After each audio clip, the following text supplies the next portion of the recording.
of course, we're talking about I was going to say elephant in the room, but it is the monster in the economy, and that is the catastrophic federal budget that was announced yesterday. Far worse than the one that prompted Chrystia Freeland's resignation and the swap in leadership that gave us Mark Carney.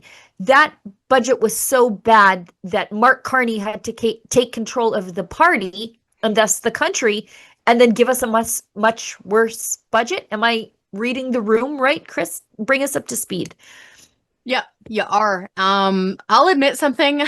I've been in the game for a long time, been in the arena for a long time, been on the air a long time, and I kind of misread it at first when I was glancing at the numbers, and I thought to myself, oh, it's $10 billion less bad than what the parliamentary budget officer was warning about. Remember when that super smart guy, the PBO, was at the committee and saying that this is on the brink of a fiscal cliff and that this is unsustainable and it's stupefying? I initially glanced at the number and thought, oh, it's $10 billion less bad. No, I was wrong. It's $10 billion worse. And I almost cried because this is the number that matters here. See that? $78.3 billion. Okay? That one right there that's circled. That's the deficit. That is how much unmoney Carney's spending this year. This is just absolutely brutal. Yeah, thank you for popping that up. Michael Cooper, member of parliament there. He had circled that physically in the hard copy that he had in his hand. I can't sugarcoat this. This is a disaster. For a while there, I was trying to hold out hope that a different Mark Carney would stand up, because we've been told kind of the tale of two people here with Carney for a while. There's the one person who's got his PhD in economics from Oxford, okay? Dude also went to Harvard, okay? He's been the head of the central bank for Canada and Great Britain. So, mathy-wise, he's supposed to be better with numbers than the dude with the sparkly socks, okay? I'm being really blunt here. And so I will admit, naively holding out a bit of hope that the adult would come back into the room, because that's what he campaigned on, frankly. Mark Carney campaigned on being different than Justin Trudeau. I think most of us expected that different meant better. Right. But he's worse. He's worse. Like, I can't make these numbers look better than they are, and I'm really sorry. He is spending more money than Trudeau. He's adding more money to the debt than Trudeau was even planning on adding. The interest payments on our debt are more than $50 billion this year. And I need to clarify something for people who are watching, okay? And I'm sorry this sucks, okay? I hate talking about this stuff, but it's the reality and we gotta face it. There is not some weird budget trick, okay, that kind of makes debt interest payments go away or puts them in a different bucket or makes it fungible or some other freaking econ term, okay? That's not true. It is a line item in the budget because taxpayers are paying it. You, me, Lise, all of us watching who are taxpayers, who are working people, we're paying more than $50 billion this year in debt interest. Put another way, it's $1 billion a week, ladies. A hospital week. When you put it that way, it's staggering, isn't it? It is. $1 billion a week. So all of us grew up kind of the same era, okay? I grew up also watching Hockey Night in Canada. So every Saturday I would gather around and I would watch our beloved Don Cherry talk about, rock'em sock'em hockey. Saturday night. I want people to remember this when they think of the debt. Instead of watching hockey on Saturday night, imagine we all gather around the TV and we burn down a new hospital. Every Saturday. That's what we're spending. And that's what this guy, I found out, my riddle has been answered, Sheila. Remember I was asking, is it this guy that's going to be putting forth the budget? Yeah, it is. It is. It's this person, okay? It is Mark Carney, UN Special Envoy to blah, blah, blah, who wrote this book, which was endorsed by Bono, and in which a grown man quotes Greta Thunberg in earnest, repeatedly. So I'm sorry, I can't sugarcoat this. This is a disaster. Yeah, I feel like we were sold a bill of goods that they just could never cash. They positioned Mark Carney as some, overly credentialed, super, talented economist that was just going to fix all of this.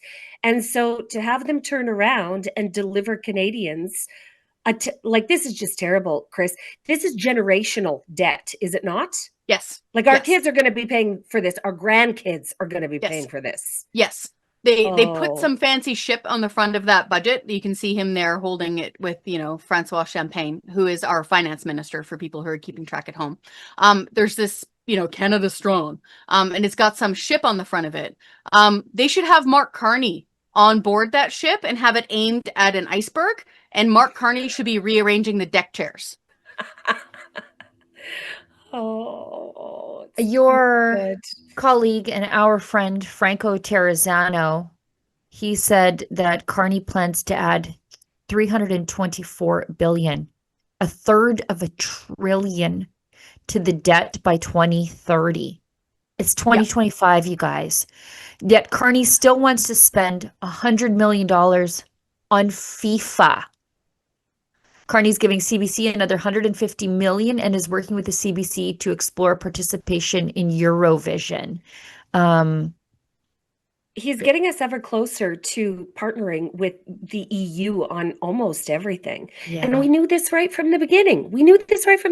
That he was gonna bring his bad European sensibilities to us. And look at this. Just trying to create a culture in Canada that doesn't exist. Just trying to fund it into existence, spend it into existence. Yeah. So this, again, a budget, okay, a federal budget is a fiscal document, okay? It is supposed to contain basically 4 charts or 4 graphs if you want to, okay? It should contain revenue, meaning where the government is getting its money from. Spoiler alert, various forms of taxation. It should contain spending or expenditures, where they're spending your money. It should contain whether or not we are in surplus or in deficit, meaning are we spending too much, too little, etc. And lastly, it should list the debt interest charges. It really only needs those 4 things. But instead, guys, this thing is 498 pages long, full of baffle gap. Absolutely full of it. How many pages, Kris? Almost 500 pages. 498 is where my counter said on my PDF reader. So John Robson had 493. So I think he's looking at it through Firefox or something. But my point is that this is a disaster. They have learned nothing from Trudeau. I can't believe I'm saying this out loud, but Carney is spending money worse than Trudeau. Like Trudeau, the guy who thought the budget would balance itself. Like, who didn't understand, like, in his own admission, had trouble with math, okay? Like, he's a substitute drama teacher dude, okay? We all understand that he was bad with money, and he was bad with budgets. Carney is spending it worse, and I cannot explain why or how. I'm starting to think, if I can get a little philosophical for a second, you know how, like, the deconstructionists and stuff, like, ruined humanities of, like, history and English literature and stuff, where nothing is anything and how do we know that a cat is a cat? Right. All that nonsense. I think they wandered across the quad at the university and they took over the economics department because they're treating money as if it is a social construct and not something that's real. That's my guess. I can't explain it otherwise. They're just not taking this seriously. Really? How much are we spending on DEI? Great Kris? question. There's an entire section at the end of it where it talks about diversity. And again, if you want to talk about diversity within your little, like, Ministry of Heritage or whatever it is, fill your boots. It's got no business in a budget document. Not one bit. None. And yet, none. And it yet? doesn't. And yet here we are. I would strongly recommend that people go to the budget document and they look up budget 2025 measures by chapter. Okay, do a Control F search. And that's where you can get, like, the actual number here. Okay. Skip past all of the gobbledygook and the words. Go to the tables towards the back of the document is where you're going to find a lot of this stuff. And again, I need to stress, this is all our money. The government, when it... Here, I'm sorry I'm so mad, but I was expecting a bit better out of this budget. And Carney is spinning you. Carney is trying to pretend the Canadians are too stupid to understand that there's no difference in government talk between spending and investing. Yeah. The government has no money to invest. It has your wallet. Right. And it's investing your money. It's wasting and spending your money here. And we got to hit the alarm bell here, folks. Yeah. We actually have a video from Northern Perspective. Okay. Francois Philippe Champagne, they said the quiet part out loud for all Canadians to hear. The drama teacher Justin Trudeau and the journalist Chrystia Freeland were managing Canada's finances better than Mark Carney, the banker, the businessman, and the economist. And you just said this. I think this is absolutely true.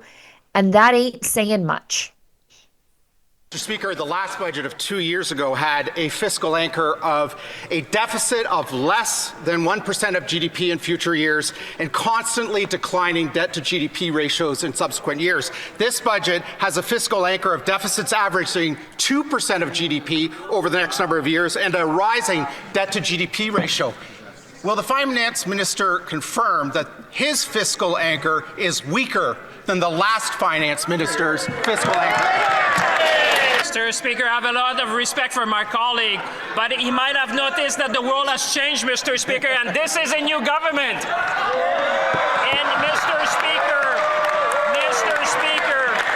Francois Philippe Champagne just admitted that this government is actually managing Canada's finances worse than Justin Trudeau's government. That his fiscal anchors are actually worse than Chrystia Freeland's fiscal anchors. This is the face of a man who realized he just admitted that the alleged banker and financial genius is actually worse at managing Canada's finances than Justin Trudeau. You know, they try and claim that they're a new government. They try and claim that they're a new government. People. They've got all of them except for the guy at the top, right? And the guy at the top was involved with the old people. Yeah, he's the Wizard of Oz. He's the guy behind the curtain, pulling all the levers, the weird little dude behind the curtain. That's who he is. And Freeland resigned over not wanting to deliver a budget that was not this bad. And they said, oh, yes, she's got to go. Trudeau's got to go. We have to do better. And this is what they deliver to us the first time out of the gate. Yep. Well, remember all the fiscal guardrail crap? That, you know, pardon my language, guys. I'm just really mad. Give her.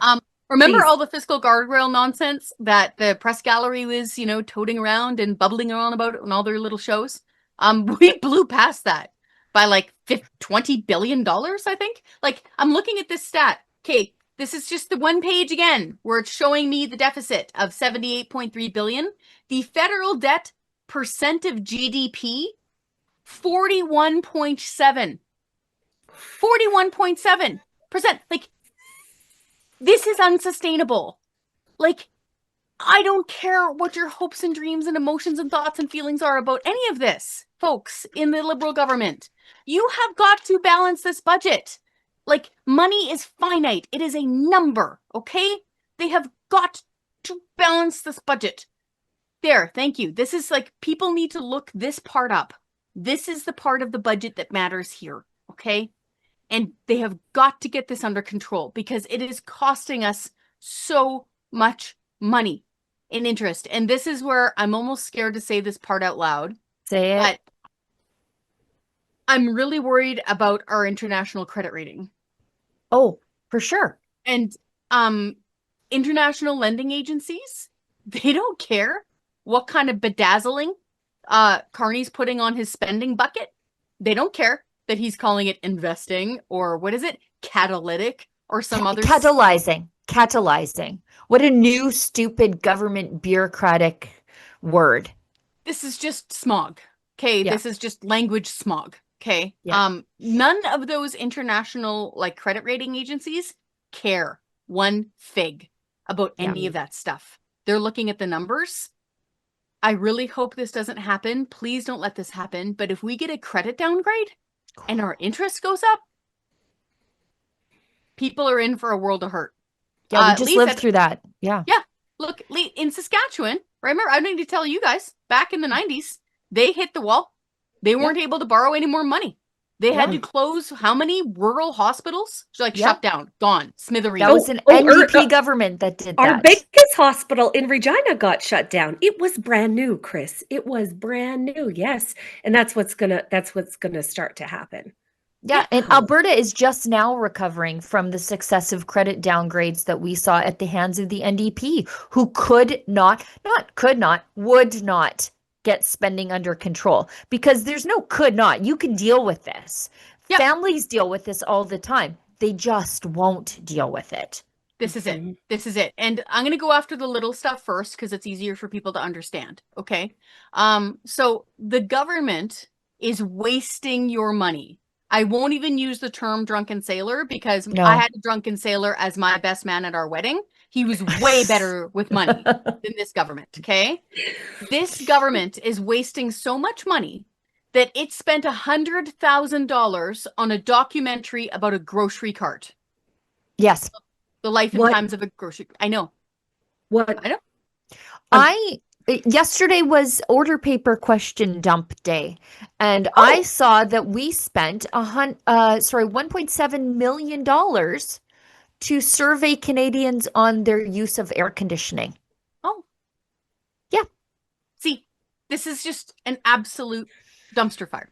It is a horrendous waste of money. We spent $8,800 on a sex toy show in Germany, whose title of that art show was so disgusting, I will not repeat it out loud. Oh, that's perfect. Look at that. $1.5 million finding out who has air conditioning. Like, I'm sorry, what did you just say about Germany? Repeat that whole last of all thing, the countries, Kris. too. Yes. They seem like the weirdest ones about this, by the way. So anyway, go ahead, Kris. I know. Every now and then I wonder if I'm in a simulation. And it's little weird glitches like this that make me wonder, yeah, I probably am. But I'm glad you guys are in the Matrix with me. Okay, so we spent $8,800 on a sex toy show in Germany. So where seniors in other countries shared their sex stories in front of live audience. Yeah, that was a different one. We spent $12,000 on that one. Yeah. So we were outsourcing old people's sex stories. Okay. And the reason why I'm listing these things, we spent thousands of dollars on a lesbian pirate musical. Like, I'm not making that up. Yeah. Like, we spent, I forget how many millions of dollars on access to healthcare by gender category in the Philippines. Uh-huh. Like, this is the small stuff, as they call it. We spend $50,000 a month on booze at the Department of Foreign Affairs. $50,000 a month. So bureaucrats can drink. I kid you not. Okay. So these are the little things. This is the broken windows side of the whole approach to wasting money. Then we get into the big leagues. So we get into things like Arrive Can. Okay. Yeah. Which was supposed to cost like, a Thanksgiving dinner or something, like a couple $1,000. And we wound up spending like, I think it was $60 million on that stupid thing that never worked. And then we start getting to the big leagues of the Phoenix pay system. Yep. They can't even figure out their own payroll software correctly. How much is it, Sheila? It's over $2 billion now. Yeah. They wasted on that thing. Yep. So when people are like, oh, but what about healthcare? We're spending more money on the debt interest payments than we are on healthcare now. Yep. Well past time to wake up. The whole house is on fire. It's not just smelling of smoke. We need to leave.